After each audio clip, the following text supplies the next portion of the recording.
All right, no way to segue from that to talk about Hobson and Hobson, the great folks that you hear every time we introduce a guest on the Hobson and Hobson Newsmaker line.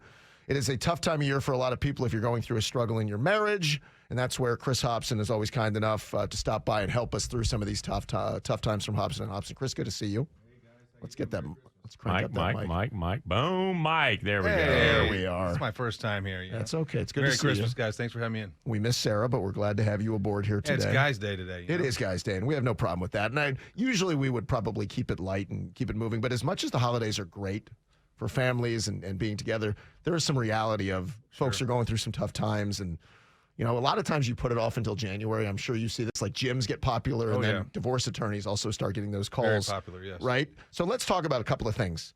Let's talk about the common way parents divide time with kids if they've already gone through a divorce or they're in that uncomfortable stage of not completion when you're trying to make the kids happy and not make them uncomfortable during this time. Right. So commonly you divide it just on the holiday break from school. So it'd be like from the time kids are released from school until a midpoint, and then the party that doesn't have Christmas would have all the way through New Year's, or they return to school. But I do want to make a point about this: is that it's very important that the family talk about these things and try to come up with something that's best for the kid. Okay. So a lot of times people want to have the child split on Christmas Day.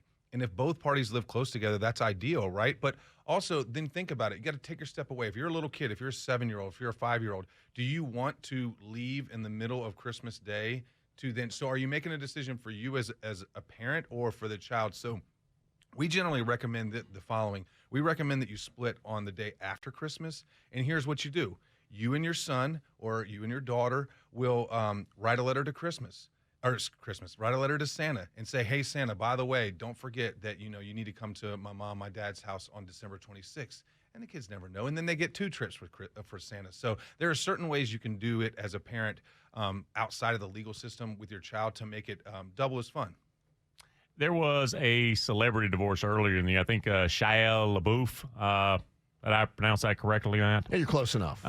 And short version is if somebody out on the street, just in public, accuses you of spousal abuse, for instance, I mean, if it's not true, that could be libel or slander. Correct. What about in court? Because there are all kinds of outlandish allegations that start flying during trials, especially a divorce trial. And I'm like, wait a minute, am I protected from those accusations the same as I would in public?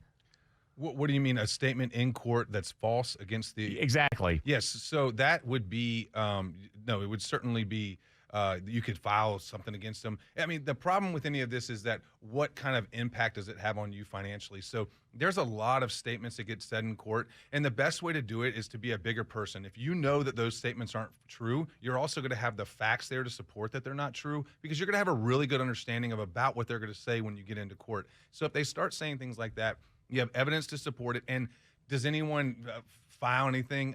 Not often. It's one of those things that you just have to walk away and know that you're a better person than them. What if do you ever see that it's pretty clearly this is just a distraction strategy from? Oh, certainly. Okay. I mean, we've had cases where there is no proof of an affair. But it's nice to just throw the mustard seed out there. They will allege it over and over and over and over again to the point where the judge is thinking, well, shoot, if they're saying this so many times, there may have been an affair. So, absolutely, there's the allegations. It's all fits a narrative. When I talk to people about going to court, you are presenting a performance. It's a play, and there's a beginning, there's a middle, and there's an end. And so, you got to have your storyline, or it just doesn't make sense. Chris Hobson's with us. You always can find them at mibraveenough.com if you want to take that first step from Hobson and Hobson. Chris, and I know at this time again, I mean, dollars and cents come into a lot of this stuff when it's, making sure there's enough gifts under the tree and taking care of those things. What about a cost? Just like if you were to tell people the cost of divorce, I mean, is there a figure? Everything is different, but what would you give them sort of as an idea? Yeah, generally, if it's amicable, and when I say amicable, I mean like we can work out a resolution pretty early on. You're generally looking in between the $4,000 to $7,000 range. But if you're going to court and you're battling a custody battle, to be properly prepared and to go forward with that, then you're generally looking, in the $15,000 to $16,000 to $17,000 range. And it can go up and it can go down. I will tell everyone, The number one factor is try to avoid the overall cost of it and look at the value that you're getting. Okay, because when I tell people, what would, 2 more days with your child, what would having 50-50 in the summer, what would having more time with your child be? Sure. And they'll say priceless, Right. right? So if you look at it from that perspective, I always tell clients, if we're not providing you a value, the dollars you're paying us, you're not getting the value in return, then we're having a separate conversation because we're doing something wrong. Well, let me ask you about that then when it comes to attorney's fees. If you're battling something out and one party wanted the divorce, one didn't, one is at fault, one's not, can you put something in the language to say you're going to pay my portion of the attorney's fees, your attorney is going to take care of it? Yes, you can certainly do that, and that's generally caused in a contempt. If you're forced to bring someone back because they're violating the order, then they would often have to compensate if they were found in contempt. Now, if you bring them back and they were not found in contempt, the same thing. They incurred the fees defending themselves, so they could be awarded fees as well. But again, on attorney's fees, I want everyone to understand that the judges, especially in family law, they don't generally award fees. They want to do things to make people settle, so they'll reserve fees to the end. And then generally, the only time fees get awarded is when there's a huge disparity in income, and one side has to have attorney's fees to have proper representation. No one ever enters into a marriage where like both people have the exact same amount of assets. When there is a gulf between the two people, and there's a prenup talked about, if person A says, hey, let's get a prenup, when person, and like that's your client, Right. you represent A and they're saying, all right, we want a prenup because there's a wide discrepancy in these total value.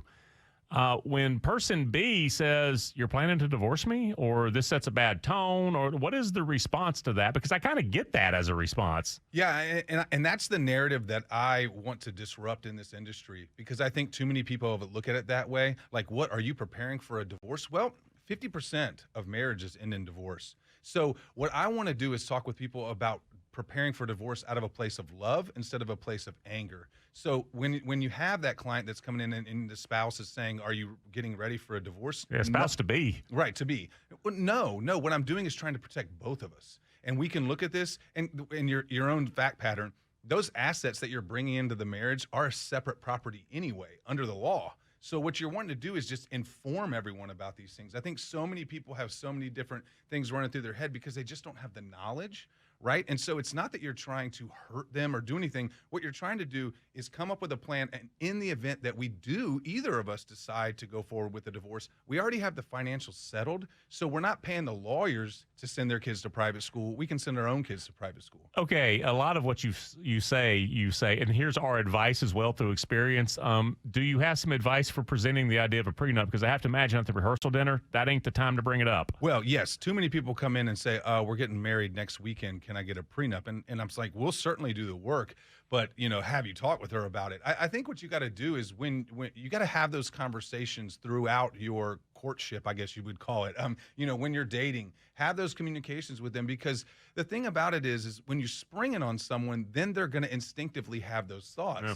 And what you want to do is say, no, let's make sure that if, 50% of people go through a divorce, honey, do you think that's going to be us? I don't either. But in the event that something happens, let's make sure we have something put in place. It's an insurance policy. Mm-hmm. So neither of us are then spending $100,000, $50,000 on attorneys. We can save that money because we already know how we're going to divide the pot. Chris, last one for you. Yep. Talk to the audience about the steps, because once you've either gone through the divorce or you're going through it, like the court system wants that to be the last resort, right? We want amicable, right. We want arbitration, we want sides to agree. Like, what are the steps before court so it never gets to that point?